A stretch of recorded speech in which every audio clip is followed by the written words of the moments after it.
J'avais un nouveau nom, Marilyn Monroe. Il me fallait renaître, et cette fois-ci, mieux qu'avant.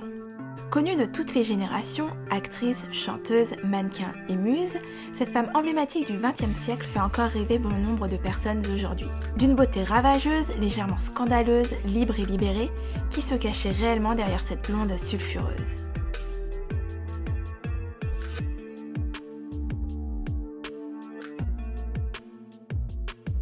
Norma Jean Mortensen Baker naît le 1er juin 1926 à Los Angeles. Ce nom ne vous dit peut-être rien, et pourtant. Celle qui est aujourd'hui plus connue sous son nom de vedette naît au sein d'une famille que l'on peut qualifier de divisée. Sa mère, Gladys, déjà mère de 2 enfants, souffre de problèmes mentaux et enchaîne les relations amoureuses toxiques. Vint alors au monde cette petite fille qui ne connaîtra jamais son vrai père. Le compagnon de sa mère, à cette époque, Edward Mortensen, la reconnaît et inscrit son nom sur son acte de naissance. Malheureusement, ses parents divorcent et sa mère, souffrant toujours de ses problèmes psychologiques, notamment de schizophrénie, perd la garde de tous ses enfants. Norma se retrouve alors très vite à l'orphelinat, puis en famille d'accueil. Elle ne connaîtra jamais son demi-frère puisqu'il se suicidera à l'âge de 15 ans. Elle échangera néanmoins des lettres avec sa demi-sœur et la rencontrera bien plus tard. C'est donc, comme vous pouvez l'imaginer, un premier pas dans la vie plutôt compliqué. Et bien loin des strass et des paillettes pour celle qui deviendra plus tard l'image du rêve américain. Ces années furent sans doute si difficiles pour elle qu'elle ira jusqu'à nier l'existence de sa mère en racontant à tout le monde qu'elle était morte. J'imagine qu'elle devait ressentir une certaine honte de ses origines, un certain rejet en ce qui concerne sa mère et sans doute aussi un certain sentiment de gêne et de tristesse du fait d'avoir été abandonnée. L'abandon. Sans doute le sentiment qui ne la quittera jamais et qui expliquera peut-être son envie de se faire aimer du monde entier, d'être enfin reconnue. Il se dit aussi qu'elle aurait été abusée à 13 ans dans sa famille d'accueil. Sa seule solution pour se sortir de ses voyages entre l'orphelinat et les familles d'accueil, parfois plus que douteuses comme vous pouvez l'imaginer, sera alors le mariage. À seulement 16 ans, elle décide donc d'épouser Jim Dougherty. Quand on regarde ses photos d'enfance, ses malheurs ne sont pas perceptibles. On a d'ailleurs du mal à reconnaître la blonde peroxydée qu'elle deviendra plus tard. On a affaire à une enfant douce et souriante, puis à une jeune femme plutôt timide devant l'objectif, bien loin de l'image sensuelle qu'elle aura par la suite. On peut tout de même déjà voir que sa beauté irradie. Son physique va devenir son armure, elle va en faire sa force. Norma se fait d'ailleurs très vite remarquer dans le mannequinat au point de commencer une véritable carrière en 1945. Elle rencontre à seulement 19 ans le photographe André de Dienne qui prône le naturel.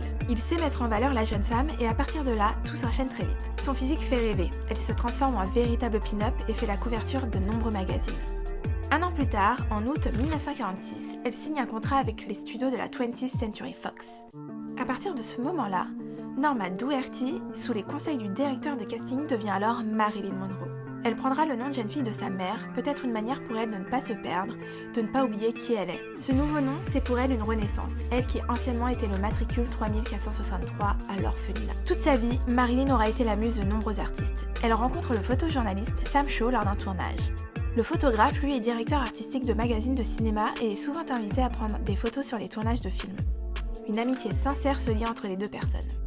Marilyn Monroe devient une véritable muse pour le photographe, mais aussi une réelle amie. Il l'adore. Plus que son physique, c'est sa personnalité qu'il apprécie.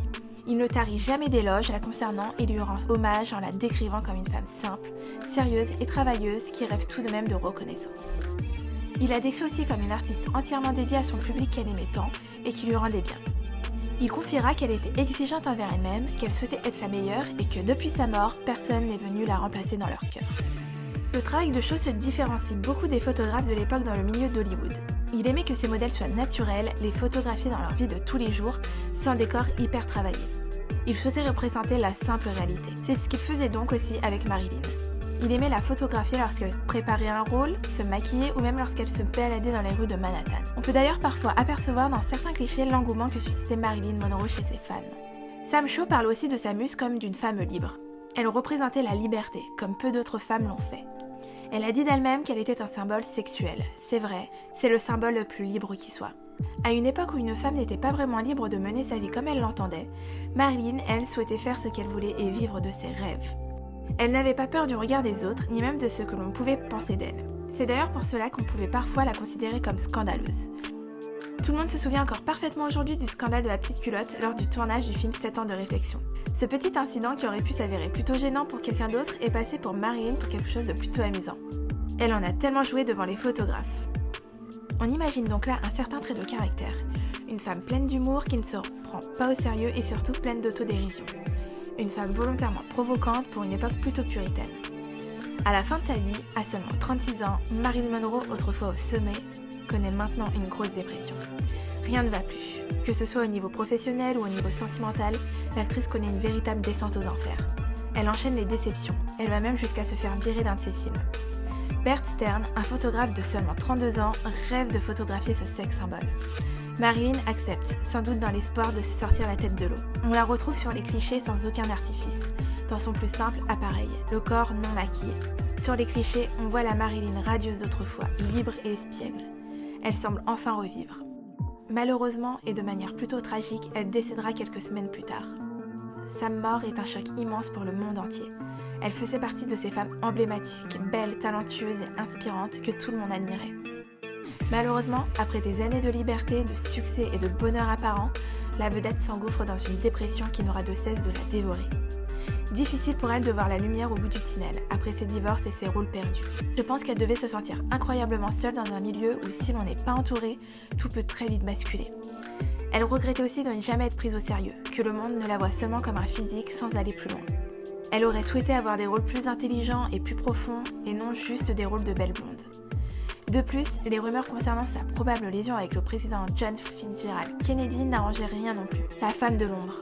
Voilà ce à quoi elle était rendue. Elle qui avait été si longtemps dans la lumière et qui avait tant travaillé pour. 36 ans.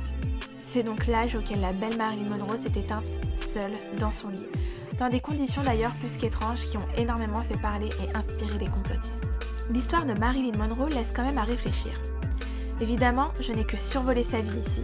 En 10 minutes, j'essayais de vous faire un condensé. Mais tout de même, on peut voir que Marilyn est l'exemple type de cette célébrité que tout le monde adule, que tout le monde aime, radieuse aux yeux de tous, mais qui au fond, lorsque les caméras s'éteignent et que les photographes s'en vont, se sent plus que seule au monde. Elle aura sans doute tenté de combler le vide de son enfance par la célébrité, mais au final, elle n'était pas plus heureuse pour autant. Et quant à ses relations amoureuses, elles n'auront été que des échecs. Au fond, je pense que tout ce que souhaitait Marilyn en réalité, c'était d'être amoureuse et de fonder sa propre famille. Elle souhaitait en réalité avoir des choses très simples. Et puis bon, elle s'est aussi enfermée dans cette image de sex symbole, alors qu'encore une fois, tout ce qu'elle souhaitait, c'était juste qu'on lui fasse confiance et qu'on s'intéresse un peu plus à ce qu'elle avait dans la tête. Enfin bref, la brève histoire de Marilyn Monroe s'arrête donc ici. N'hésitez pas à me donner votre avis en commentaire, à liker la vidéo, la partager et à vous abonner à la chaîne. Quant à moi, je vous dis donc à très vite, ici ou ailleurs.